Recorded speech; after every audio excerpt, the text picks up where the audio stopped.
오늘 본문이 기록된 39장의 근원은 37장입니다. 37장에는 요셉의 꿈이 등장하는데요. 꿈의 내용은 이렇습니다. 밭에 곡식단을 묶는데 요셉 자신이 묶은 곡식단 주위로 형제들이 묶은 단이 절을 하는 것이었습니다. 또 다시 꿈을 꾸는데 이번에는 해와 달과 11별이 자신에게 절하는 것이었습니다. 그런데 그 꿈 이야기를 듣고 세 가지 형상이 일어나게 됩니다. 첫 번째는 형들에게서 나타납니다. 37장 5절과 8절의 말씀을 보시면 요셉이 꿈을 꾸고 자기 형들에게 말하며 그들이 그를 더욱 미워하더라. 8절 그의 형들이 그에게 이르되 내가 참으로 우리의 왕이 되겠느냐, 참으로 우리를 다스리게 되겠느냐 하고 그의 꿈과 그의 말로 말미암아 그를 더욱 미워하더니. 아멘. 5절 그를 더욱 미워하였더라. 8절 그를 더욱 미워하더니. 요셉의 꿈 이야기를 듣고 미워하는 형들의 모습을 볼 수 있습니다. 두 번째는 아버지입니다. 11절 그의 형들은 시기하되 그의 아버지는 그 말을 간직해 두었더라.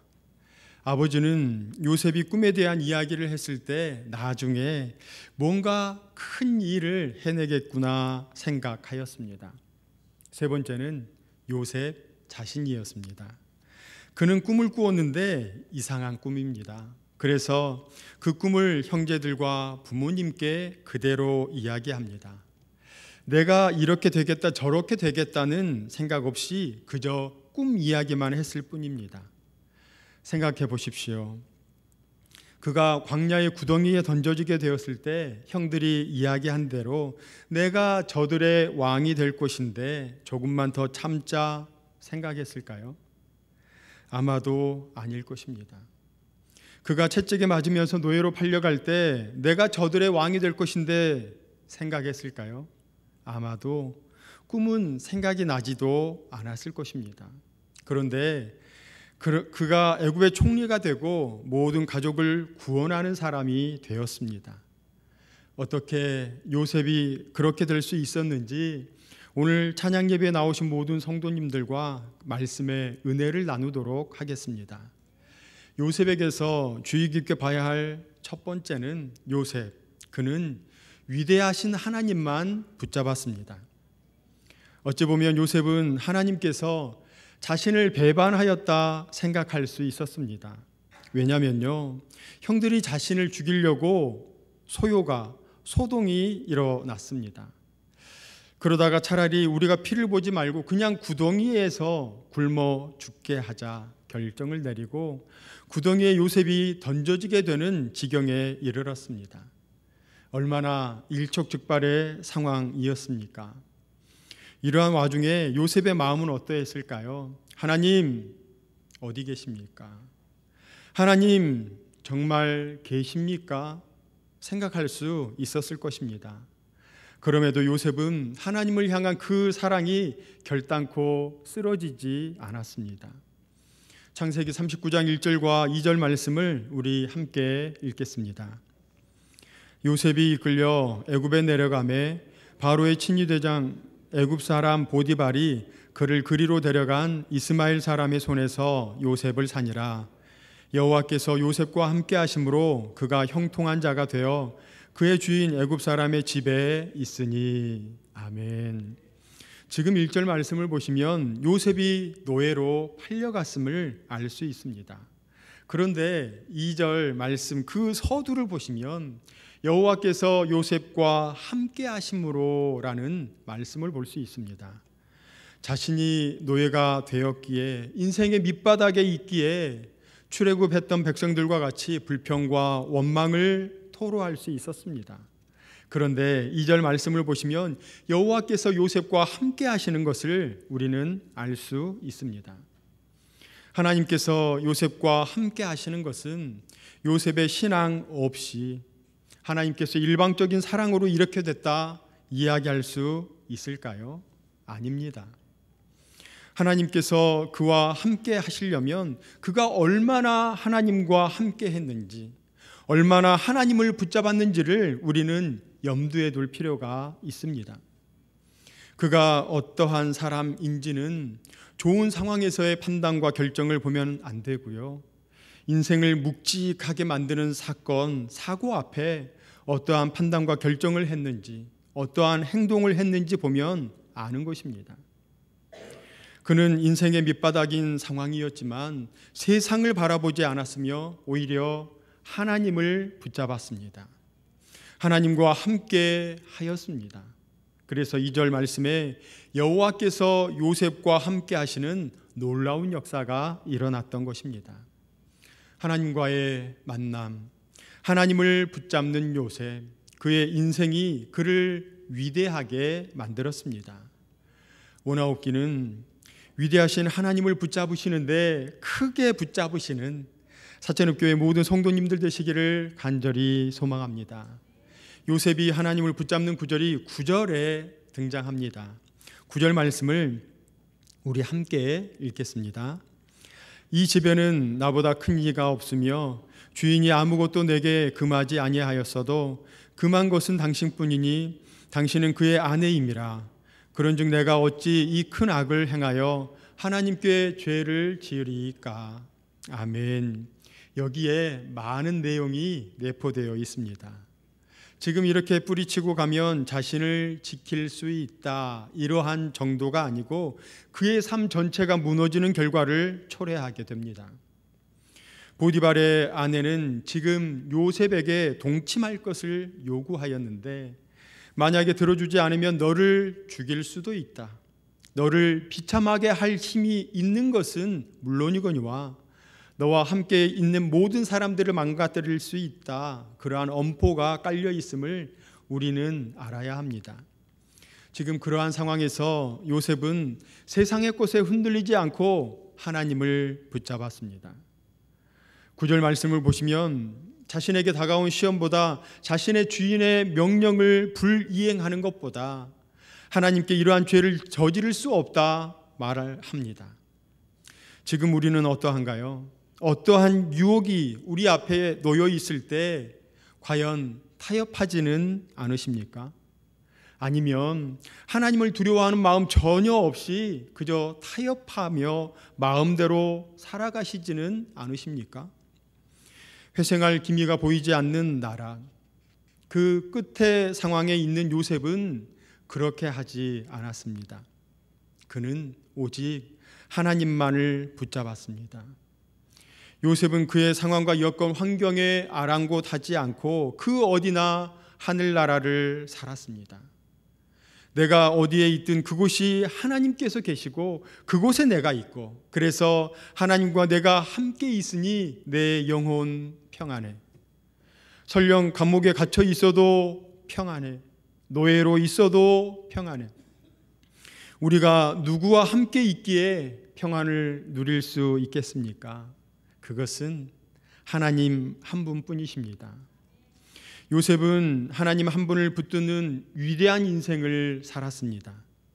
요셉과 같이 인생의 어떠한 상황 가운데 있든지 하나님만 붙드시는 은혜가, 그리고 크게 붙드시는 은혜가 이곳에 예배 드리시는 모든 성도님들께 있으시기를 간절히 소망합니다. 두 번째로 주의 깊게 봐야 할 내용은 요셉은 위대한 하루를 살았습니다. 우리 3절의 말씀을 함께 읽겠습니다. 그의 주인이 여호와께서 그와 함께 하심을 보며 또 여호와께서 그의 범사에 형통하게 하심을 보았더니. 아멘.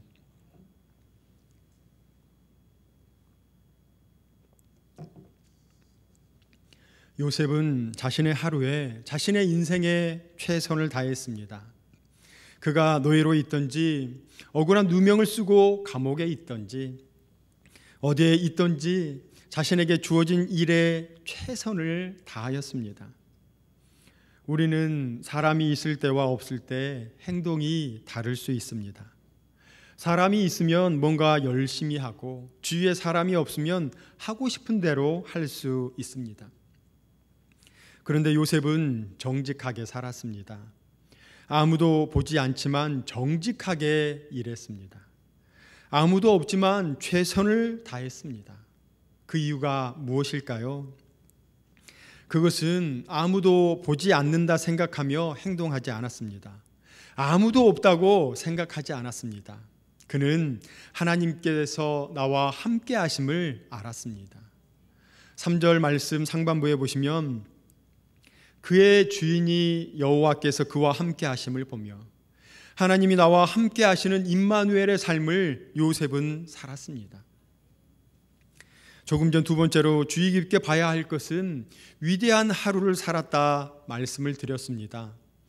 요셉이 17살 때 꿈을 꿨는데 자신이 묶어놓은 단은 서 있고 나머지 단이 절하였습니다. 또 꿈을 꿨는데 해와 달과 11별이 자신에게 절하였습니다. 그래서 형들이 시기하고 미워하여 내가 참으로 우리의 왕이 되겠느냐 이야기합니다. 생각해 보십시오. 대부분 요셉의 꿈에 대해서 이야기할 때 우리는 요셉이 가졌던 꿈을 품으면 언젠가는 우리도 그렇게 될 수 있을 것입니다 라고 이야기를 합니다. 그러나 우리는 하나님의 말씀을 분명히 봐야 합니다. 요셉이 왕이 될 것을 욕심냈을까요? 높은 사람이 될 것을 상상이나 했을까요? 성경에는 그 어디에도 요셉 스스로가 왕이 될 것을, 높은 사람이 될 것이라는 기록이 전혀 있지 않습니다. 말씀에는 요셉이 그러한 꿈을 품고 노예로 있을 때 힘을 내었다, 감옥에 있을 때 그래 나는 왕이 될 건데 라는 대화나 독백이 자리하는 것이 단 한 군데도 존재하지 않습니다. 그는 자신이 처한 상황에서 최선을 다해 살았습니다. 위대한 왕이 되려고 하지 않았고요, 그저 하루를 정직하게 살아낼 뿐이었습니다. 하나님께서는 이러한 인생이기에 그를 형통하게 하십니다. 5절 말씀해 보시면 그가 요셉에게 자기의 집과 그의 모든 소유물을 주관하게 한 때부터 여호와께서 요셉을 위하여 그 애굽 사람의 집에 복을 내리심으로 여호와의 복이 그의 집과 밭에 있는 모든 소유에 미친지라. 아멘. 우리가 주목해야 할 것은 위대한 하루를 살았던 요셉이 아니고요, 그러한 요셉을 위대하신 하나님께서 들어 세우신 일입니다. 5절 말씀을 보시면 요셉이 그가 하는 모든 일의 복을 받고 범사가 형통케 되었습니다. 심지어는 나만 잘 되는 것이 아니고 나와 함께 있는 사람은 물론이거니와 내가 속해 있는 공동체까지 풍족하게 흘러 넘치는 것을 볼 수 있습니다. 여기서 형통이라는 단어를 보시면 형통이라고 하는 그 단어는 앞으로 나가다, 발전하다, 형통하다라는 뜻이 있습니다. 내가 하는 일이 오늘보다 내일 앞으로 나아가는 것, 오늘보다 내일 한 단계 발전하는 것을 형통이라고 말씀하고 있습니다. 이러한 형통의 비밀이 찬양 예배를 드리시는 모든 성도님들께 있으시기를 간절히 소망합니다. 요셉은 하루를 위대하게 사용하였다 말씀드렸습니다. 그런데 어떻게 위대하게 사용하였을까요? 요셉은 그의 삶을 하나님 앞에 내어 놓았습니다. 우리가 하나님 앞에 있을 때 우리의 삶은 위대해질 줄로 믿습니다. 우리의 자녀들이, 우리의 교회 학교 아이들이 위대한 사람으로 자라나기를 원하십니까? 한 번 더 질문할게요. 우리의 자녀들이, 우리의 교회 학교 아이들이 위대한 사람으로 자라나기를 원하십니까? 만족이 안 되는데요. 우리의 자녀들이, 우리의 교회 학교 아이들이 위대한 사람으로 자라나기를 원하십니까? 아멘. 그렇다면 위대하신 하나님을 붙잡고 신령과 진정으로 위대한 하루를 살게 하면 되는 것입니다. 위대한 하루를 오늘 살아간다면 분명 위대한 내일은 자연스럽게 살아갈 수 있습니다. 마찬가지로 위대한 내일을 살아갈 수 있다면 그 인생이 위대한 인생이 되는 것 아니겠습니까? 위대한 하루는 어떻게 하면 될까요? 믿음의 소확행, 신앙생활에서 작지만 확실하게 행복을 느낄 만한 것으로 권해드리고 싶은 것은 신앙의 기본기에 해당하는데요. 말씀의 풍성한 은혜를 누리기, 깊은 기도의 세계로 나아가기, 마음 중심으로 하나님을 찬양하기입니다. 위대하신 하나님을 붙잡고 위대한 하루를 살아들여서 위대한 인생을 살아가시는 모든 성도님들과 우리의 자녀 되시기를 주님의 이름으로 축원합니다. 세 번째로 주의 깊게 봐야 할 것은 요셉은 위대한 해석을 한 사람입니다. 요셉은 인생의 역경을 산 사람이었습니다. 물론 잘못된 편애에서 비롯된 것이기는 하지만 노예로 팔려가기 전 17살까지 그 어떤 형제보다 사랑을 많이 받았습니다. 형제 중 최고의 대우를 받았습니다.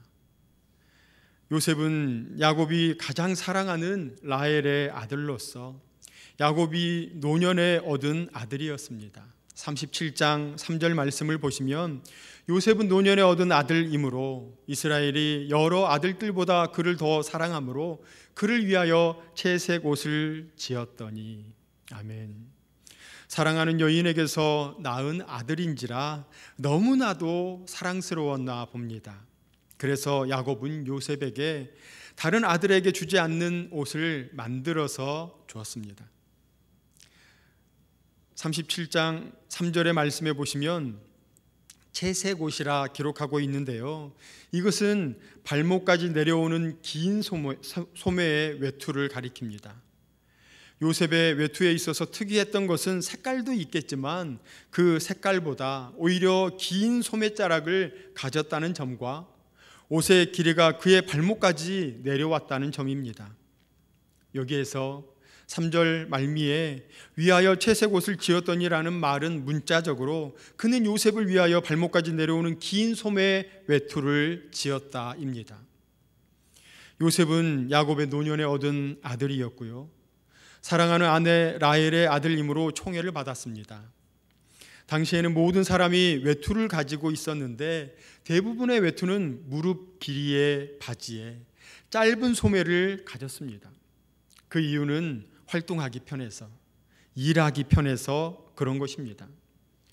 그런데 이와는 대도적으로 요셉의 것은 발목까지 내려오는 긴 바지에 긴 소매 외투였습니다. 이러한 의복은 육체 노동에 적합하지 않았습니다. 그것은 관리자 또는 감독자, 왕족이 입는 그러한 의복이었습니다.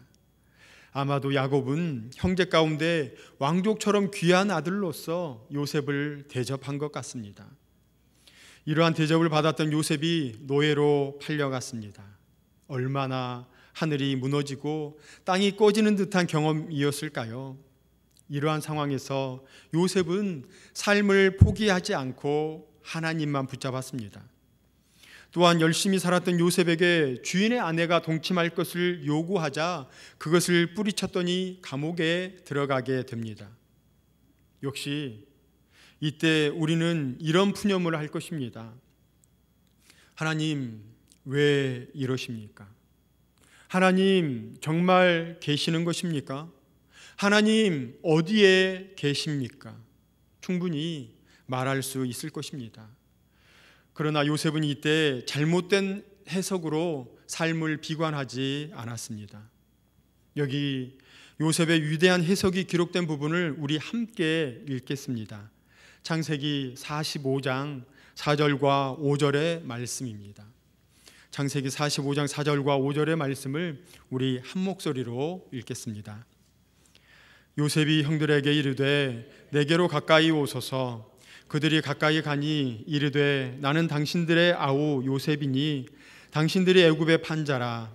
당신들이 나를 애굽에 팔았다고 해서 근심하지 마소서, 한탄하지 마소서. 하나님이 생명을 구원하시려고 나를 당신들보다 먼저 보내셨나이다. 아멘. 창세기 45장 4절과 5절 말씀에 우리는 그의 위대한 해석을 눈여겨볼 수 있어야 합니다. 형님들, 나를 노예로 팔았다고 근심하지 마십시오, 한탄하지 마십시오.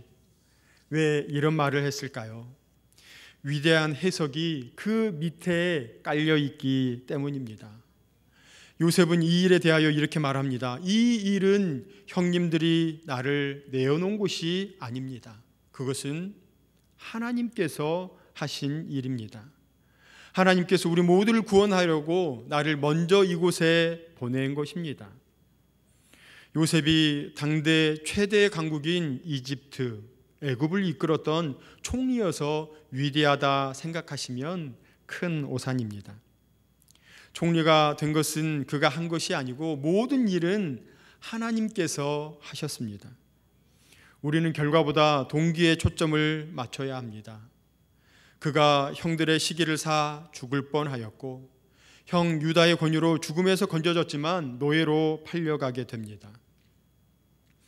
요셉은 충분히 삶을 포기할 수 있었습니다. 또한 하나님을 믿는 인생이 아닌 자기 멋대로 살아갈 수 있었습니다.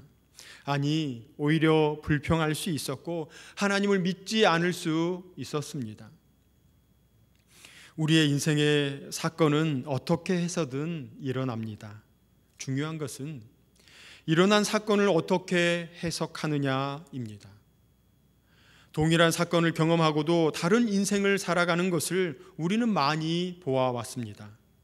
그것은 사건을 경험하면서 어떤 해석을 하느냐, 믿음의 해석인 위대한 해석을 할 것이냐, 아니면 그저 세상적인 해석으로서 불평하고 원망하며 한탄하는 삶을 살 것인가 하는 것입니다. 여기에 계신 성도님들은 믿음의 해석인 위대한 해석을 하셔서 위대한 인생, 위대한 가정, 위대한 공동체로 살아가시기를 간절히 소망합니다. 오늘 말씀을 정리해 보겠습니다. 위대한 인생을 살았던 요셉, 그가 그렇게 될 수 있었던 것은 위대하신 하나님을 붙잡았다 말씀드렸습니다. 위대하신 하나님을 붙잡는데 우리 크게 붙잡으시는, 크게 붙드시는 우리 모두가 되시기를 바랍니다. 두 번째, 요셉은 위대한 하루를 살았습니다. 그 하루를 하나님의 은혜 안에서 정직하게 최선을 다하여 말씀의 풍성한 은혜를 맛보며 깊은 기도의 세계로 나아가며 하나님께 찬양으로 영광을 올려드려서 형통의 삶을 살아갔습니다. 이러한 은혜가 우리 모두에게 있기를 간절히 소망합니다. 마지막으로 위대한 해석을 하였습니다. 환경과 여건을 뛰어넘는 위대한 해석을 통해 위대하신 하나님으로 위대한 믿음을 살아가시기를 바랍니다. 그리하여서 위대한 믿음으로 위대한 인생, 위대한 한날 살아드리는 여기 모인 모든 성도님들 되시기를 주님의 이름으로 축원합니다. 사랑과 은혜의 하나님, 오늘 인생의 중대한 한날을 찬양 예배로